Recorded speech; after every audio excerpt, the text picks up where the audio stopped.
the duly elected President of the Republic of the Philippines.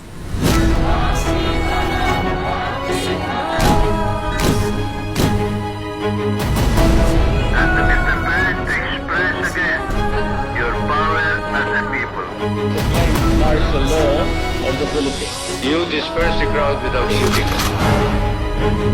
Filipinos will see what is to love and what is to positively feel beauty and love.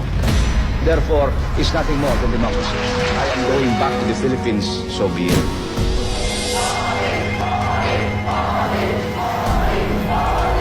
I've always wanted to die for our country. Walang kaibigan, walang kumpare. Malaking karangalan ang makapaglingkod sa sambayanan bilang Pangulo. Maraming salamat. 3,840,000 ang mga kaso ng COVID-19 sa ating bansa. Community quarantine is hereby imposed in time of Metro Manila. Ferdinand Romualdez Marcos Jr., the duly elected President of the Republic of the Philippines.